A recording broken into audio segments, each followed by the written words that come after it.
Iyan ang mangyayari sa mga sumusuway sa akin, sabi ni Rodrigo Reyes, nakatayo sa tabi ng apoy na kanyang sinindihan mula sa lahat ng aking mga gamit. Hawak-hawak niya ang garden hose para protektahan ang kanyang damuhan habang umuusok ang bawat piraso ng aking buhay.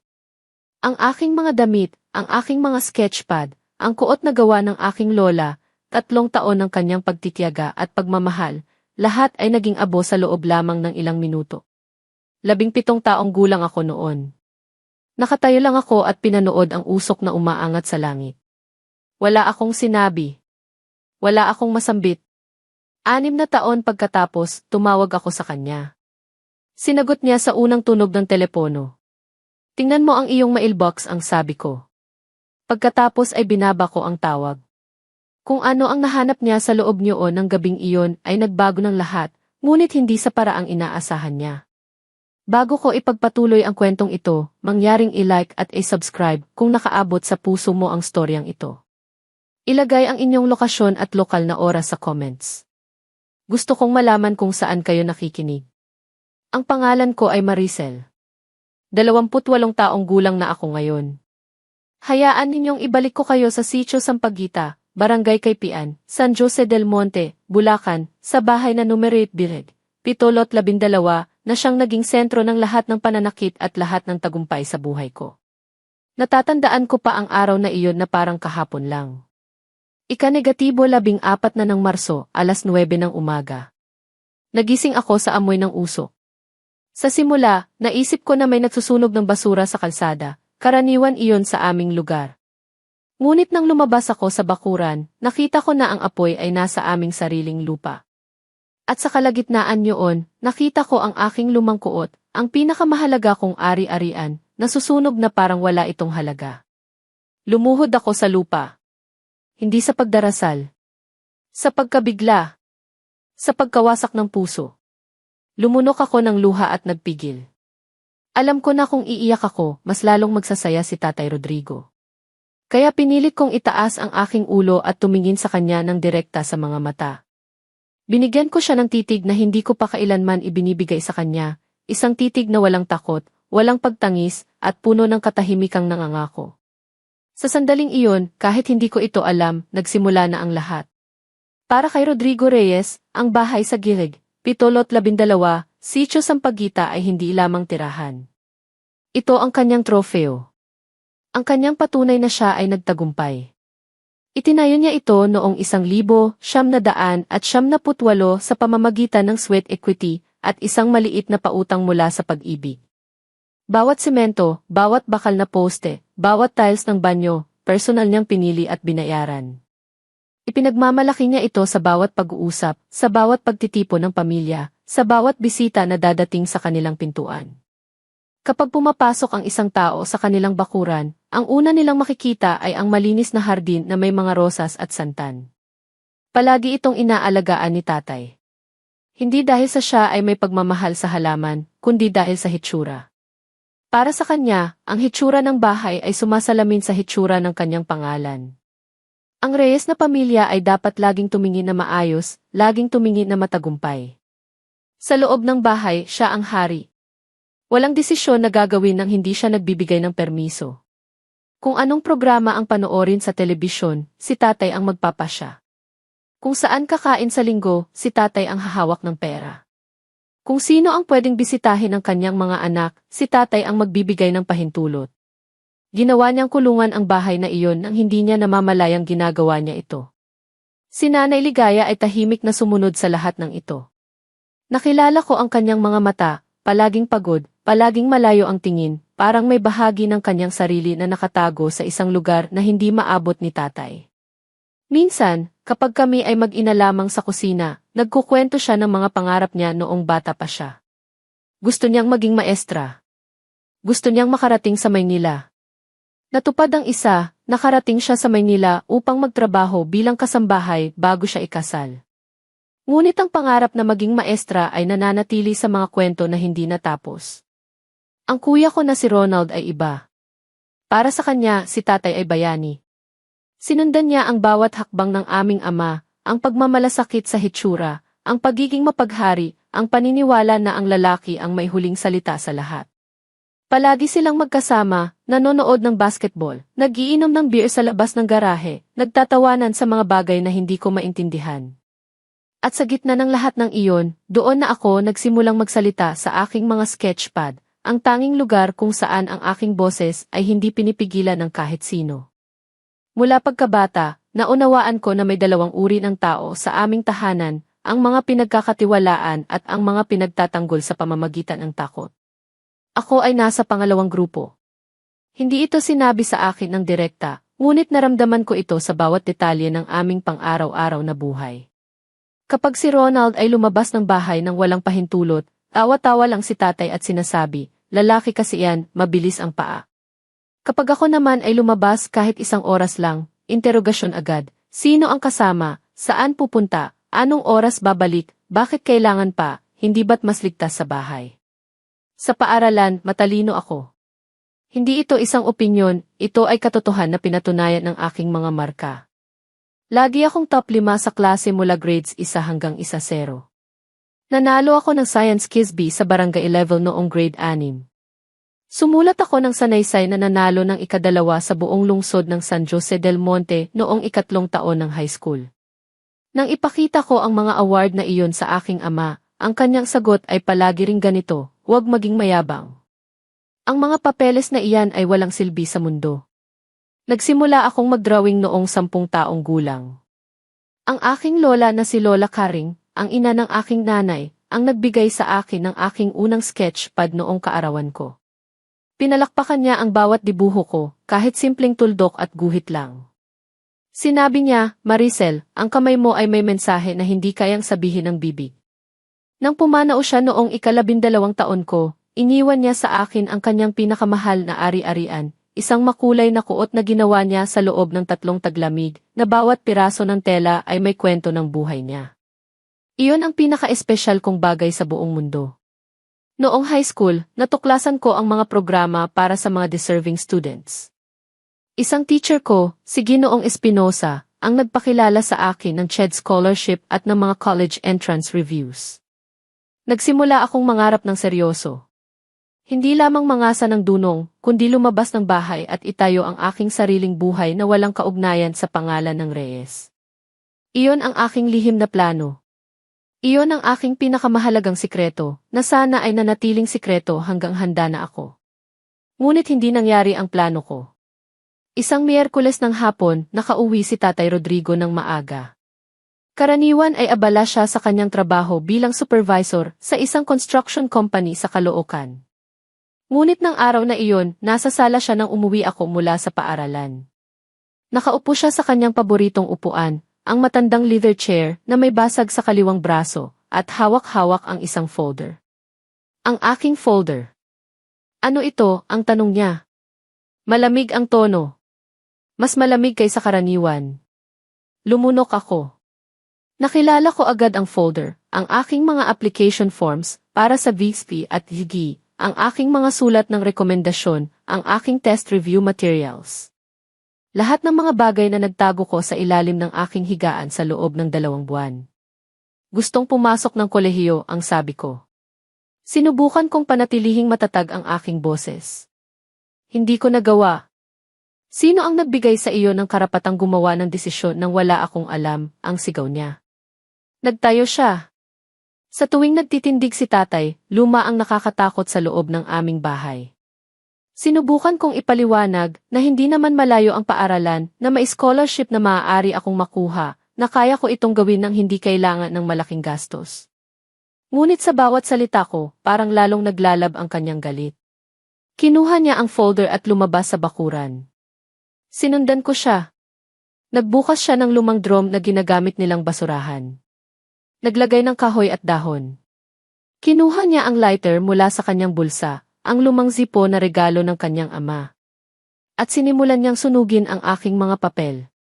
Takbo akong pumasok sa aking kwarto at hinawakan ang lahat ng aking mga gamit na laman ng aking backpack, ang aking mga sketchpad, ang aking mga damit, at pinakamahalaga sa lahat, ang kuot ni Lola Karing. Inilabas ko ang lahat at hinahawakan sa aking dibdib. Ilagay mo ang lahat ng iyan sa drum, ang utos niya. Nakatuon ang kanyang mga mata sa akin. Walang pagdududa sa kanyang tinig. Walang pagkakataon ng pagtalikod. Hindi ko sinunod.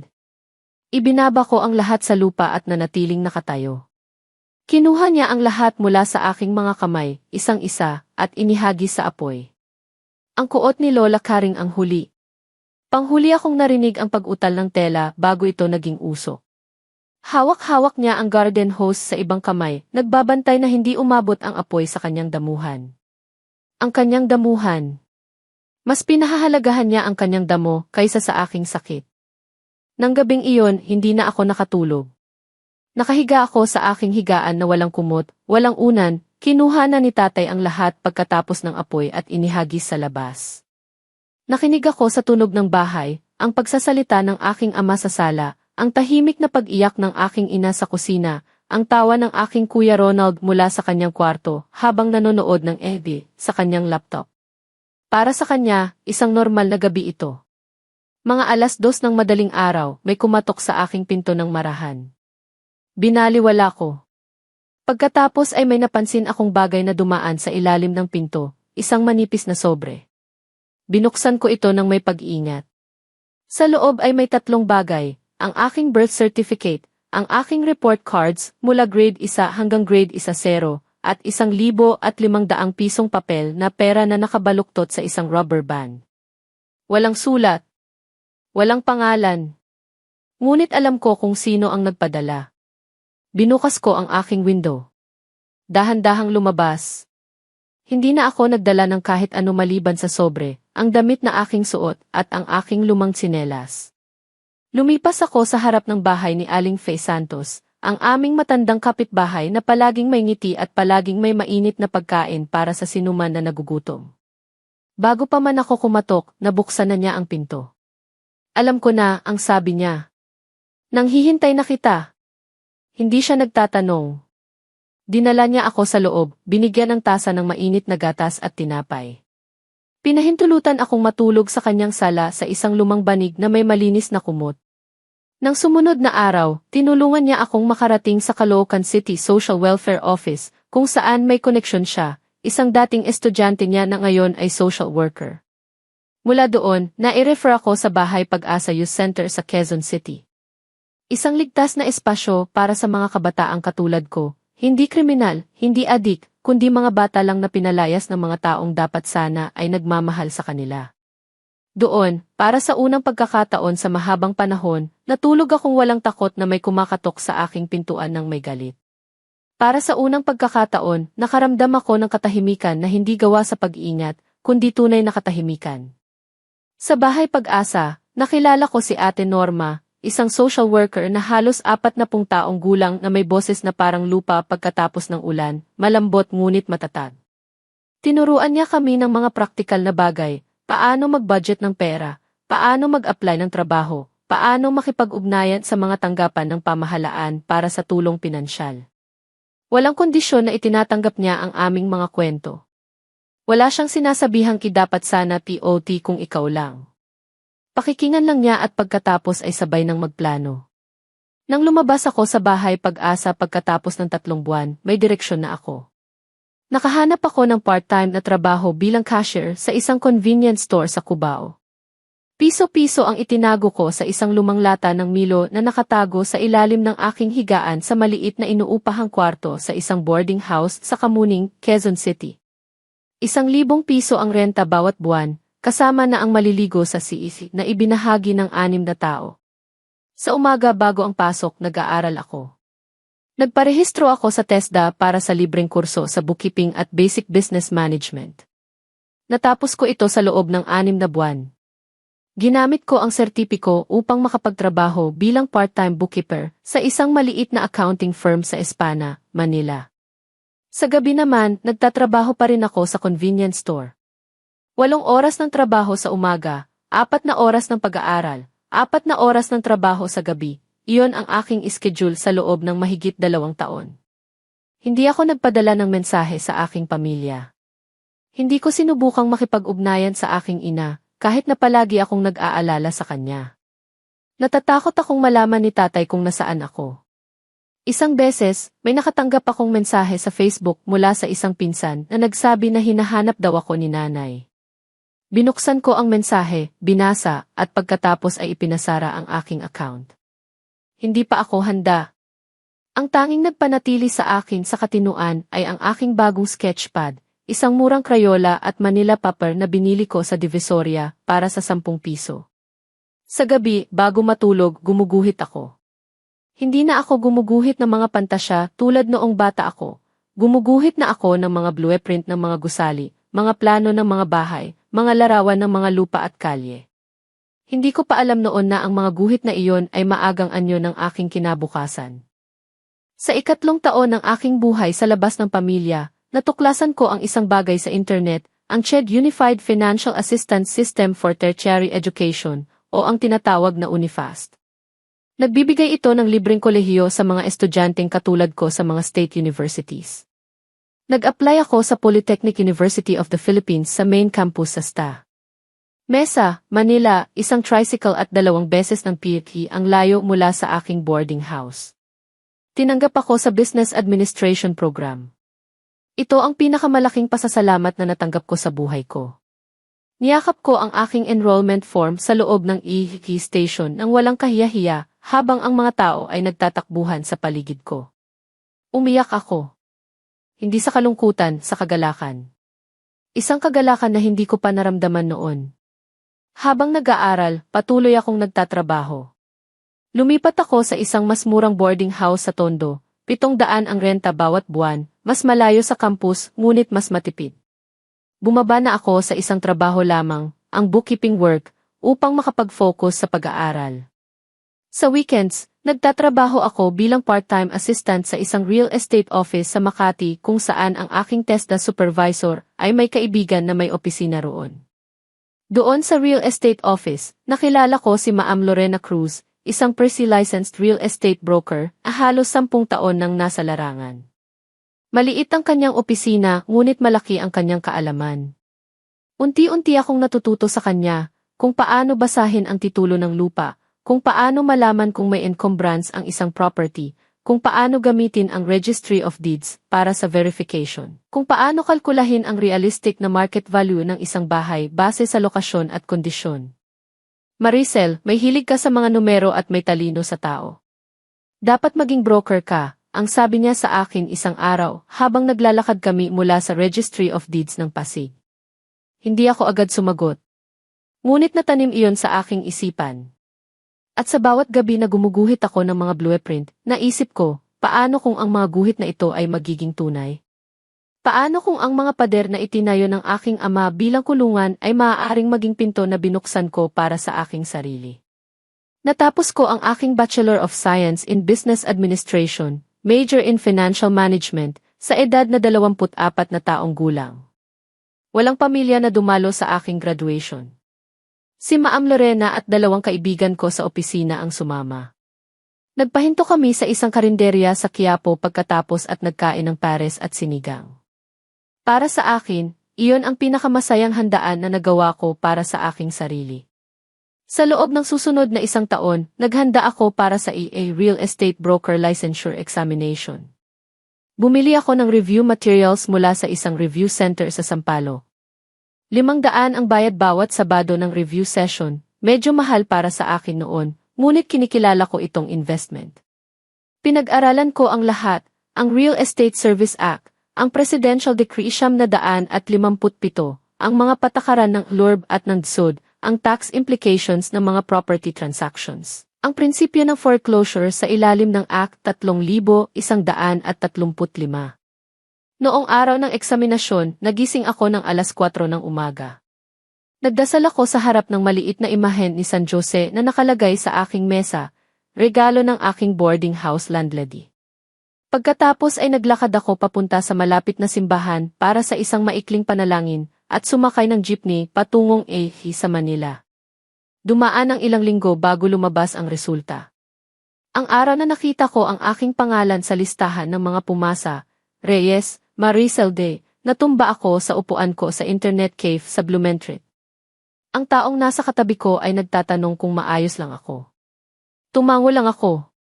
Hindi ko masalita ang kahit ano. Ang pangalan ko. Sa opisyal na listahan. Bilang isang lisensyadong real estate broker. Ang anak ng isang taong naniniwala na ang kababaihan ay dapat manatili sa bahay at sundin ang lalaki, isang lisensyadong profesional na. Tinawagan ko si Ma'am Lorena. Nang marinig niya ang balita, narinig ko siyang umiyak sa kabilang linya. Alam ko na magagawa mo ito, Maricel. Alam ko na mula pa noong una. Sa sandaling iyon, para sa unang pagkakataon sa mahabang panahon, naramdaman ko na may taong totoong nagtitiwala sa akin.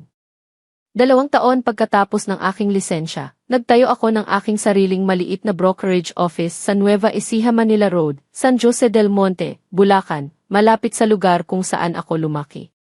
Hindi ito aksidente. Pinili ko ang lokasyong iyon ng mailayunin, gusto kong maging isang profesional sa lugar na iyon, gusto kong makita ng mga tao roon na ang batang Maricel Reyes ay hindi nawala, hindi natalo, kundi lumago. Hindi ko inasahan na ang aking trabaho mismo ang magdadala sa akin sa pinakamalaking sorpresa ng aking buhay. Isang Martes ng hapon sa ika-10 buwan ng aking negosyo, naghahanap ako ng mga bagong property listing sa Bulacan para sa isang kliyente. Ginamit ko ang aming access sa mga public records at mga notice ng extrajudicial foreclosure na inilalabas ng sheriff ng Bulacan. Karaniwang walang nagsisimula rito, karamihan ng mga broker ay nakikipagtulungan sa mga developer. Ngunit ako ay espesyalista sa distressed properties. At doon ko nakita ito. Sa isang pahina ng Notices of Foreclosure Sale na nilalabas ng ETH Malolos, Dirseg, 7-12, Sitio Sampaguita, Barangay Kaypian, San Jose del Monte, Bulacan. Reyes, Rodrigo G. at Reyes, Ligaya I. Mga may utang. Creditor, Land Bank of the Philippines. Dahilan, default sa housing loan at karagdagang pautang. Kabuang utang, 2,150,000. Dahan-dahan akong huminga. Ang address. Ang pangalan. Hindi ako nagkamali. Ito ang aming bahay. Ang bahay ng aking ama. Ang bahay na pinagmamalaki niya sa lahat, ang bahay na kanyang itinangi ng higit kaysa sa kanyang mga anak. Inulit ko ang pagbabasa ng dokumento ng 3, 4, 5 beses. Tiningnan ko ang petsa ng auction, 6 na linggo na lang. Kinuha ko ang aking calculator at nagsimulang mag-compute. Tiningnan ko ang zonal value ng lupa sa Barangay Kaypian, ang kasalukuyang presyo ng mga bahay sa area, ang kondisyon ng property base sa aking memorya at base sa isang mabilis na drive-by noong nakaraang buwan. Ang aking tinantya, ang tunay na halaga ng property ay nasa pagitan ng 3.8 hanggang 4.2 milyon. Ang utang, 2.15 milyon lamang. Malayo sa halaga ng bahay. Ibig sabihin, malamang na mababa ang bidding price. Malamang na kaya ko itong bilhin. Nagtayo ako mula sa aking upuan at lumabas sa aking opisina. Huminga ng malalim ang hangin sa labas. Pagkatapos ay bumalik ako sa loob, umupo at nagsimulang gumawa ng plano. Sa loob ng 6 na linggo bago ang auction, nagtrabaho akong tulad ng hindi ko pa nagawa noon. Una, binisita ko ang Registry of Deeds ng Bulacan sa Malolos upang makakuha ng kopya ng original certificate of title ng property. Nakumpirma ko na ang titulo ay nakapangalan sa magkasama ni Rodrigo at Ligaya Reyes at na ang lupa ay mailawak na 212 metro kwadrado. Walang ibang encumbrance maliban sa utang sa land bank. Pangalawa, kinausap ko si Ma'am Lorena tungkol sa sitwasyon. Sinabi ko sa kanya ang totoo, na ito ang bahay ng aking pamilya, na inalis ako rito ng may galit at sakit at na gusto ko itong bilhin. Hindi siya nagtanong ng marami. Sinabi lang niya, tiyakin mo na legal ang lahat ng iyong hakbang. At tiyakin mo rin na ang iyong puso ay handa sa lahat ng magiging kahihinatnan. Pangatlo, kinausap ko ang aking account officer sa GI. Sa loob ng 2 taon ng aking negosyo, maingat akong nag-ipon at nagpanatili ng malinis na credit record. Mayroon akong savings at mayroon din akong pre-approved na business loan line. Pagkatapos ng isang maingat na presentation ng aking financial capacity, binigyan ako ng sulat ng bank na nagpapatunay na mayroon akong kakayahang bumili ng property sa hangganan ng 3 milyon. Ika-4, nagpabasa ako ng abogado, si Atty. Dominic Bautista na aking nakilala sa isang networking event, ng buong proseso ng foreclosure auction sa ilalim ng Act 3135. Tiniyak niya na legal ang aking partisipasyon, na walang conflict of interest dahil hindi ako direktang may utang sa property, at na ang buong proseso ay transparent at bukas sa lahat ng maaring bidder. Bago ang auction, isang beses pa akong dumaan sa daan ng aming lumang bahay sa Sitio Sampaguita. Nakasakay ako sa aking lumang motorsiklo, huminto sa tapat ng ilang segundo. Nakita ko ang bahay. Medyo nakakaawa na ang itsura, kumupas ang pintura, may lumang bisikleta sa bakuran, at ang hardin na dating palaging maayos ay naging masukal na. Naisip ko ang aking ama sa loob ng bahay na iyon. Naisip ko si nanay. At pagkatapos ay inisyon ko ang motorsiklo at umalis. Handa na ako. Ang sheriff sale ay ginanap sa ika-21 ng Hunyo, sa harap ng Hall of Justice sa Malolos, Bulacan. Bumangon ako ng alas 5 ng umaga. Nagsuot ako ng malinis na puting polo at itim na trousers, ang aking opisyal na damit kapag may mahahalagang appointment.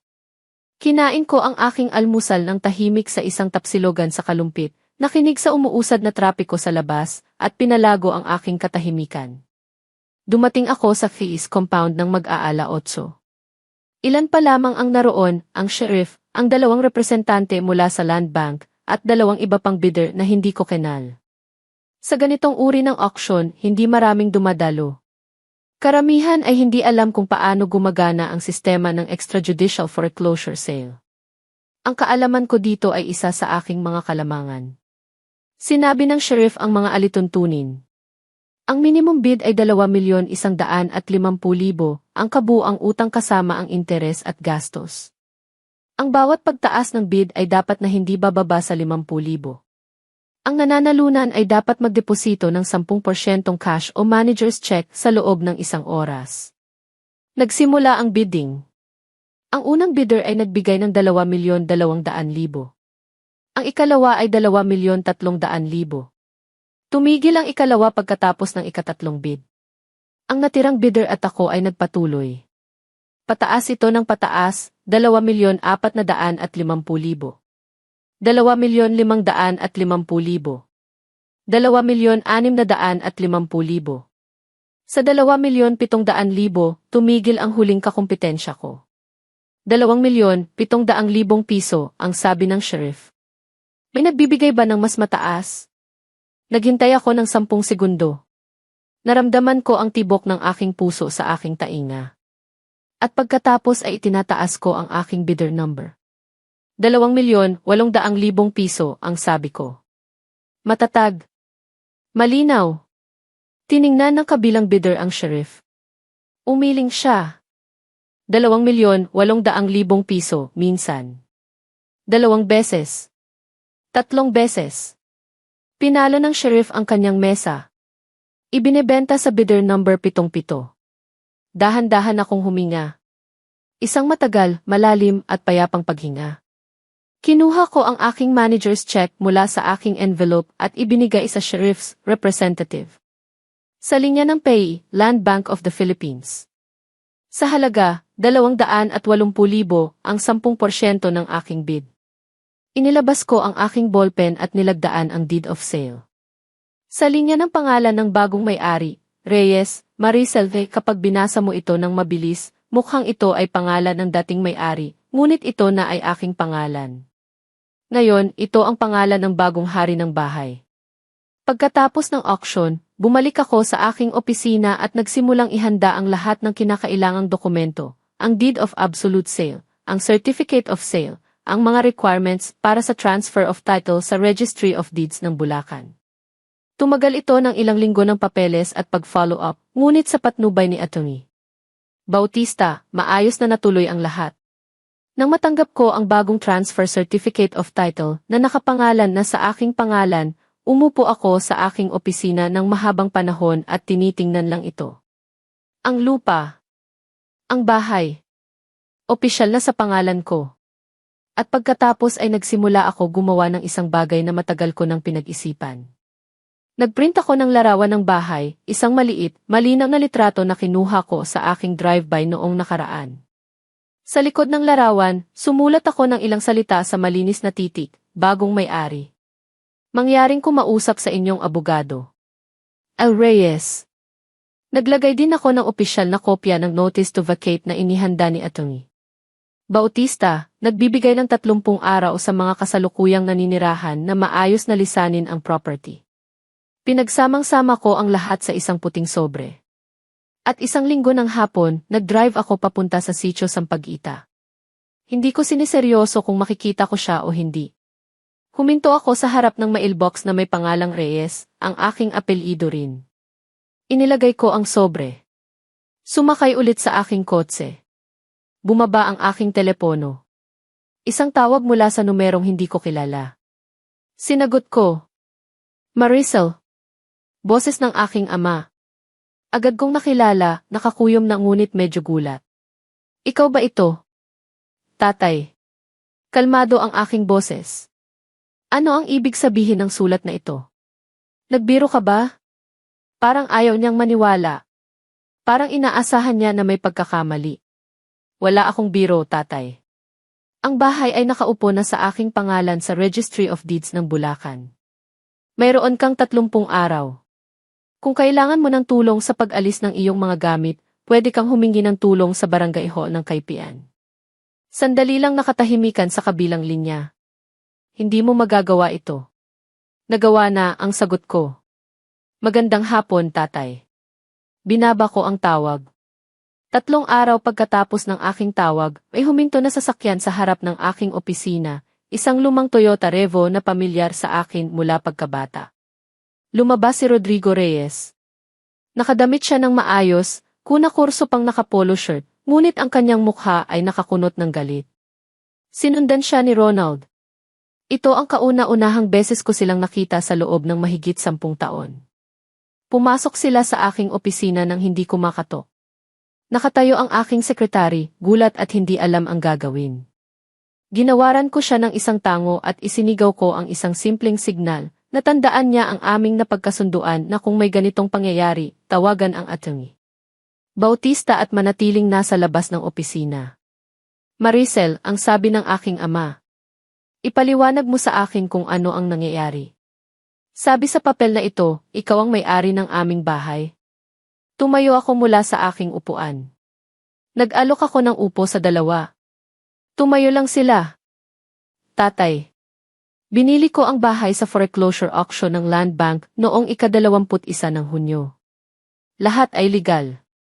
Ang titulo ay nasa Registry of Deeds na sa aking pangalan. Magkano ang utang namin sa bangko? Ang tanong ni Ronald. Parang naghahanap siya ng butas sa aking salita. 2.15 milyon. Dahil sa housing loan at ang karagdagang collateral loan na kinuha ninyo para sa negosyo mong auto shop sa San Mateo noong 2011. Tumingin ako kay Ronald. Nagsara ang negosyo noong 2021. 3 taon ng hindi pagbabayad. Iyon ang nagdala sa foreclosure. Nanlabi si Ronald. Si Tatay Rodrigo ay tumahimik. Ang bahay ay binili ko sa presyong 2.8 milyon, mas mataas kaysa sa utang, kaya't walang naging biktima dito maliban sa inyo mismo. Pinananatili ko ang aking tono, malinaw, walang puot, parang nagbibigay lang ng briefing sa isang kliyente. Hindi ko ninakaw ang bahay. Ginawa ko ang trabaho ng isang broker at binili ang isang property na nasa pampublikong auction. Alam mo kung ano ang ginagawa mo, ang galit na sabi ng aking ama. Gusto mong maghiganti? Huminga ako ng malalim bago sumagot. Hindi, tatay. Gusto ko lang ang isang bahay sa San Jose del Monte na malapit sa aking opisina. Nangyari na lang na ikaw ang lumipat sa ibang lugar. Lumabas sila nang walang iba pang sinabi. Narinig ko ang lakas ng pagsara ng pinto. 30 araw pagkatapos, lumipat na si tatay at si Ronald sa bahay ng kapatid ng aking ama sa Mikawayan. Si Nanay Ligaya, natutunan ko paglaon, ay lumipat sa kanyang kapatid sa Tondo. Maingat na ginawa ang lahat ng ito. Walang confrontation. Walang abogado na kinakailangan.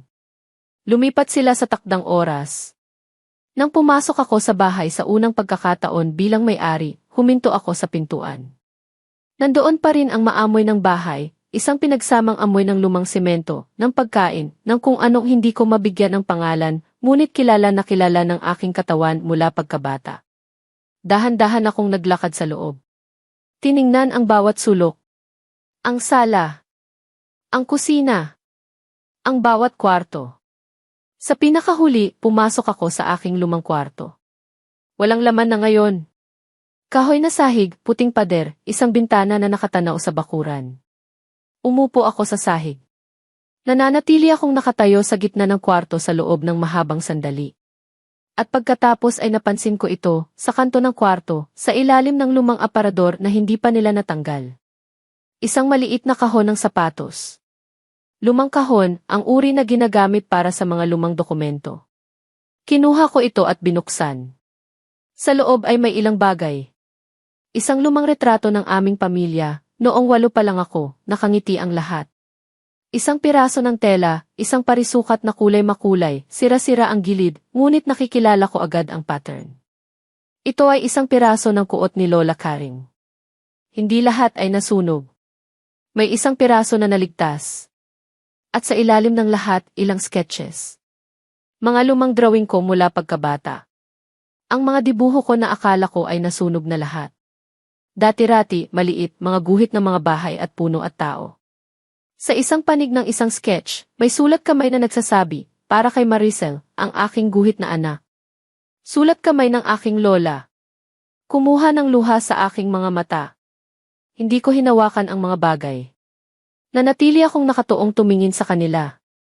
Naisip ko ang lahat ng taon, ang bawat gabi sa boarding house, ang bawat araw ng trabaho at pag-aaral, ang bawat sandali ng pag-aalala at takot at pagpupursige. At naisip ko rin ang aking ama, ang isang taong nagsunog ng lahat, ngunit nagtagong isang piraso para sa kanyang sarili.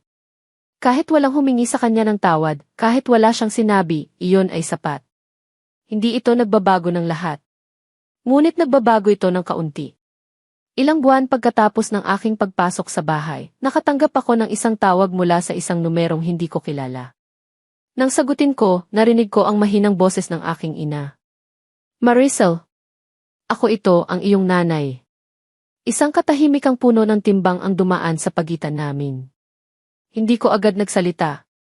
Hinayaan ko ang boses niya na punan ang aking tainga, ang boses na hindi ko narinig sa loob ng 10 taon, na sa loob ng lahat ng panahon na iyon ay patuloy na bumibigkas sa aking gunita. Nanay. Nakakarinig ako. Nagkita kami sa isang kainan sa Divisoria, isang simpleng lugar, mainit ang sinaing at maingay ang paligid. Mas maginhawa sa neutral na lugar. Dumating si Nanay Ligaya na mas matanda na kaysa sa aking alaala, mas maliit na parang nag-urong, may puting buhok sa mga gilid, ngunit ang kanyang mga mata ay pareho pa rin. Ang mga mata na laging may alam ngunit laging pinipigilan ang sariling magsalita. Kumain kami ng halos walang salita sa simula. Pagkatapos ay sinabi niya, patawarin mo ako, anak.